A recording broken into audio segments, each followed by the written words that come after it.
L'Ukraine a multiplié les frappes à longue portée et vient de détruire en Russie un bien que Vladimir Poutine ne pourra jamais récupérer. Le cerveau et le cœur de toute la machine de guerre russe sont partis en fumée. Et l'Ukraine ne s'est pas arrêtée là. Avec Vladimir Poutine humilié et la plus grande fierté de la Russie détruite, l'Ukraine a continué à frapper fort. La machine de guerre russe est en train d'être paralysée à jamais, frappe après frappe. Un rapide tour d'horizon de seulement quelques-unes des cibles vous montre à quel point cette attaque ukrainienne était massive. L'unité d'élite de drones russes, Rubicon, a perdu son centre principal, ses centres logistiques brûlent et un poste de commandement est paralysé. C'était précis, puissant, montrant que, pendant que la Russie frappe au hasard avec ses attaques à longue portée, l'Ukraine vise toujours juste. Les agents du renseignement ukrainien sont passés à la vitesse supérieure et ils ont éliminé le cerveau de l'une des opérations les plus importantes de la Russie, ce cerveau appartenant à Rubicon, l'unité de drones russe la plus meurtrière. Dans la nuit du 9 au 10 février, les drones ukrainiens ont pris d'assaut les régions occupées de Zaporijia. Leur cible était Vysoka, qui n'était plus le petit village d'autrefois. Avant que Poutine ne lance son invasion, Vysoka était devenu le site d'un poste de contrôle de véhicules aériens sans pilote, ou drones appartenant à la redoutable unité Rubicon. Les responsables ukrainiens connaissent la dangerosité de cette unité. Ils affirment qu'elle est bien financée, très compétente, et clé pour la stratégie russe visant à compliquer la logistique ukrainienne dans les zones contestées. Rubicon est le cerveau derrière tout ce que font les forces russes sur le terrain. L'Ukraine a fait exploser ce cerveau, avec une frappe sur un centre de drones qui a été réduit en cendres. Les dégâts de cette frappe et des autres évoqués dans cette vidéo sont en cours d'évaluation. Si c'est un QG de drone, cela signifie que l'Ukraine a éliminé plusieurs pilotes de drones russes expérimentés. Perdre ce personnel, du matériel et peut-être des drones ne nuit pas qu'à l'armée russe. Rubicon est devenu tristement célèbre pour avoir utilisé ses drones contre les civils ukrainiens, comme l'a rapporté United 24 Media en juillet 2025. À l'époque, Rubicon était soupçonné d'avoir mené une frappe de drone russe contre un train de charbon près de la mine de Bilozerska, dans la région de Donetsk en Ukraine. Rubicon a frappé, le train a été incendié. Au moins 2 civils ont perdu la vie à cause de Rubicon, mais cette attaque n'avait aucun objectif militaire. Selon les informations, Rubicon testait une nouvelle gamme de drones d'attaque, et ils ont choisi un train de charbon à l'arrêt, occupé par des civils, pour le faire. Ce que l'Ukraine a accompli les 9 et 10 février n'était pas seulement l'élimination du cerveau des drones russes dans les territoires occupés, c'était une vengeance pleinement méritée. Rubicon était un élément clé de la machine de guerre russe. C'est l'une des rares unités de drones que possède la Russie, et qui est en quelque sorte capable de rivaliser avec les opérateurs de drones de haute qualité du côté ukrainien. Il est probable, en grande partie grâce aux efforts de Rubicon, que la Russie ait réussi à réaliser les maigres avancées qu'elle a faites en 2025, car les drones de l'unité ont détruit les lignes d'approvisionnement et tué aussi bien des soldats que des civils. Comme on le constate avec l'Ukraine en 2026, une frappe sur une cible russe majeure n'était que le début. Après avoir éliminé les cerveaux, l'Ukraine allait se concentrer sur d'autres cibles, y compris une qui fait partie de l'industrie devenue la bouée de sauvetage de la guerre de la Russie. Nous reparlerons de cette cible plus tard dans la vidéo. D'abord, l'Ukraine a frappé un nœud militaire formant les pilotes de drones russes à Komysh-Zoria, Zaporijia, réussissant un double coup sur la Russie. Les opérateurs ukrainiens ont réussi un coup direct sur un centre de formation de pilotes de drones russes, et Branded Bonus a absolument détruit un centre de fabrication de drones FPV. Après avoir éliminé le centre de commandement d'une des unités russes les plus létales, l'Ukraine a empêché l'arrivée de nouveaux pilotes dans cette unité et détruit l'usine. Fabriquant les drones de Rubicon, l'Ukraine a eu un coup de génie en frappant pour affaiblir Rubicon et d'autres unités de drones russes sur le long terme, en leur retirant 2 éléments essentiels à leur travail. La Russie cherche toujours de nouveaux opérateurs de drones. Selon la Fondation pour la défense des démocraties, la Russie va construire une école militaire et former ses officiers à l'utilisation d'unités de systèmes sans pilote. Cette école, prévue pour 2027, deviendrait aussitôt une cible pour les opérateurs de drones longue portée ukrainiens. Son existence met également en évidence ce que l'Ukraine sait déjà. Toute tentative de la Russie de former ses pilotes de drones dans les territoires occupés sera anéantie, comme cela s'est souvent produit durant la guerre. La Russie est obligée de battre en retraite, aussi loin que possible pour avoir une chance de faire ce qu'elle doit faire, afin de poursuivre l'invasion de Poutine. Les pilotes formés à Zaporijia auraient préféré être à Moscou quand les munitions ukrainiennes sont arrivées.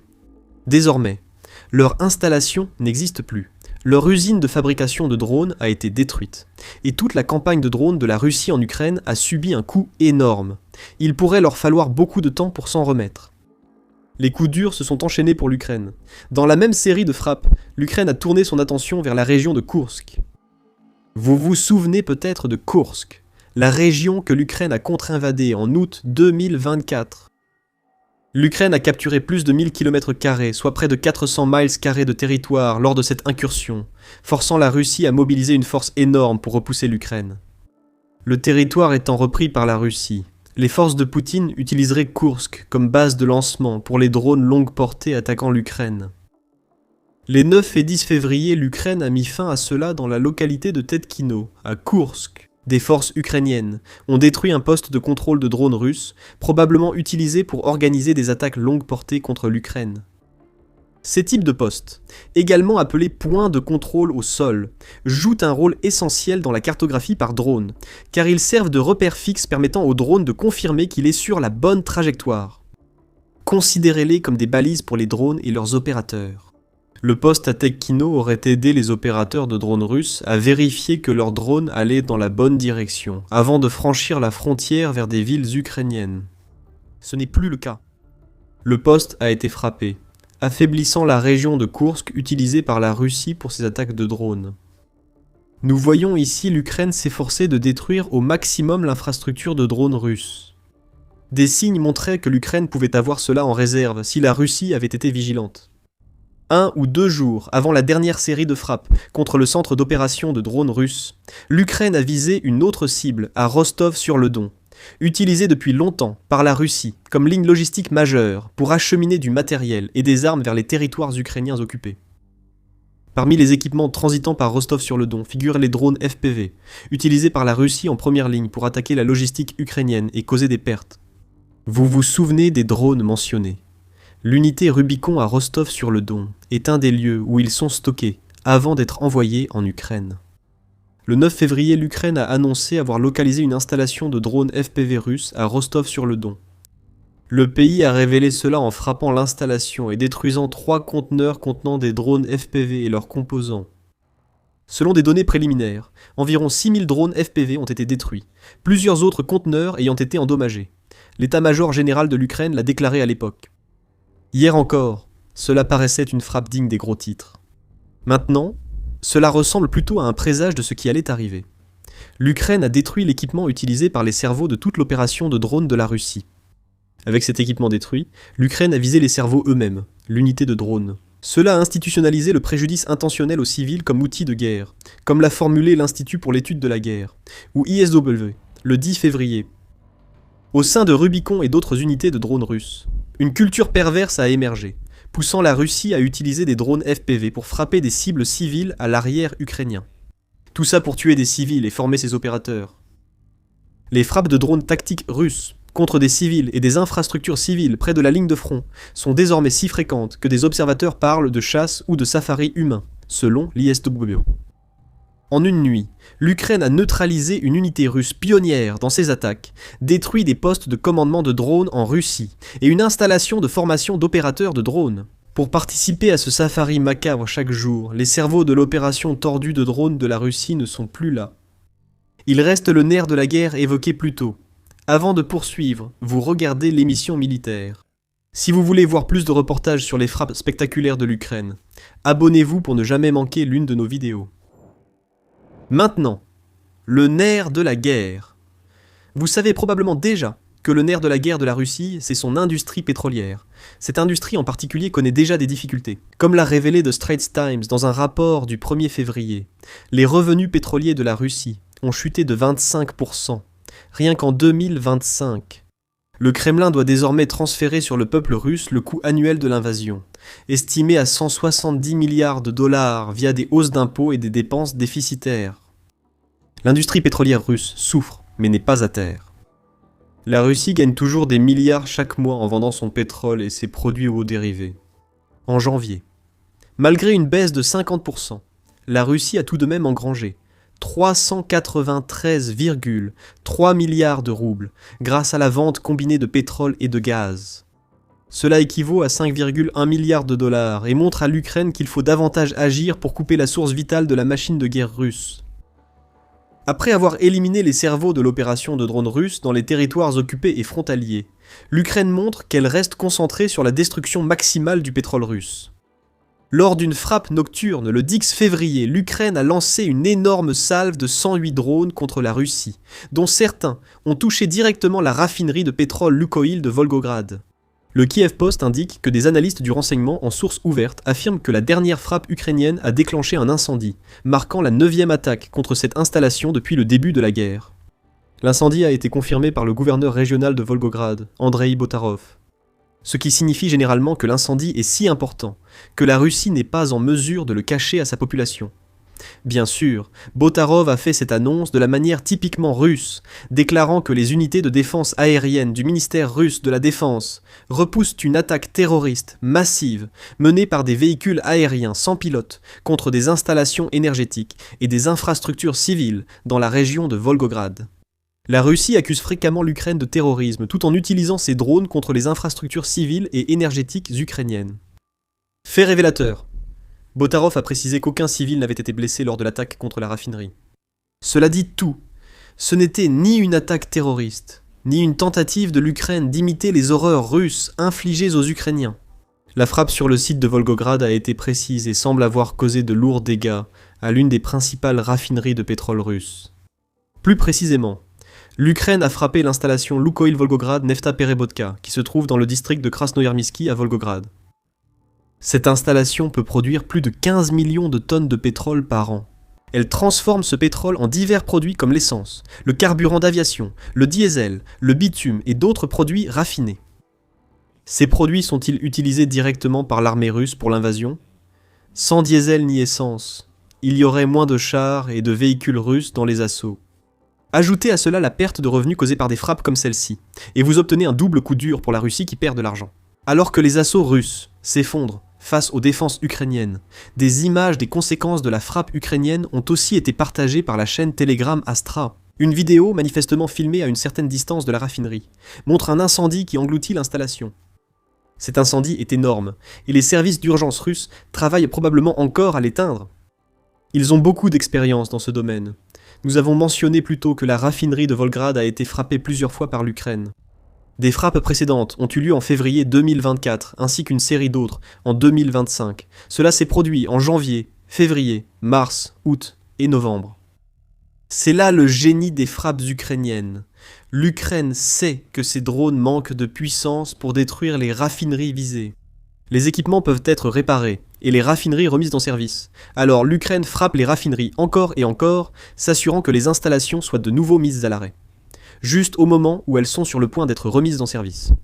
Cette stratégie intelligente crée de nombreux problèmes à la Russie pour sa ressource vitale, comme le souligne le Kiev Post.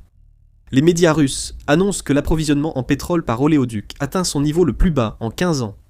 Le raffinage total en Russie en 2025 a chuté de 1,7% pour atteindre 262,3 millions de tonnes. Le courtier Mainz indique que les producteurs de pétrole russes ont perdu plus de 1000 milliards de roubles. 1 billion de roubles vaut environ 12,9 milliards de dollars. Et tout cet argent échappe au fisc du Kremlin, car il disparaît lors de frappes comme celle menée par l'Ukraine à Volgograd. Faisons une pause, reprenons notre souffle. Dans n'importe quelle vidéo normale, c'est ici qu'on commencerait à conclure. Les actions de l'Ukraine du 8 au 10 février ont paralysé des éléments clés de la machine de guerre russe, laissant Poutine embarrassé par un nouvel échec russe à stopper les frappes ukrainiennes à longue portée. C'est assez pour l'Ukraine quelques jours, non ? Pas du tout. L'Ukraine a accompli bien plus encore durant cette période, tandis que les cerveaux et le sang des Russes étaient pulvérisés. Une série d'autres frappes ont eu lieu à travers les territoires occupés de l'Ukraine, et en Russie même, selon des images publiées par le bataillon Asgard de l'Ukraine. Nous savons que l'Ukraine a aussi détruit 2 systèmes de missiles solaires Thor M2, le 10 février. Ce bataillon fait partie de la célèbre 412e brigade Némésie de l'Ukraine. Il a frappé directement des systèmes de défense aérienne, d'une valeur estimée à 50 millions de dollars. Les 2 Thor M2 détruits sont les derniers systèmes de défense aérienne russes détruits par la brigade Némésis dans les territoires occupés. 13 de ces systèmes ont été neutralisés par cette seule brigade rien qu'en 2026, ce qui montre que l'Ukraine poursuit le ciblage de ce type de système. Cela a permis au SBU d'anéantir pour environ 4 milliards de dollars de défense aérienne russe en 2025. 2 Tor M2 ont été détruits par des drones ukrainiens, à moyenne portée, ce qui montre qu'ils étaient que tous deux à l'arrière russe, en Ukraine occupée.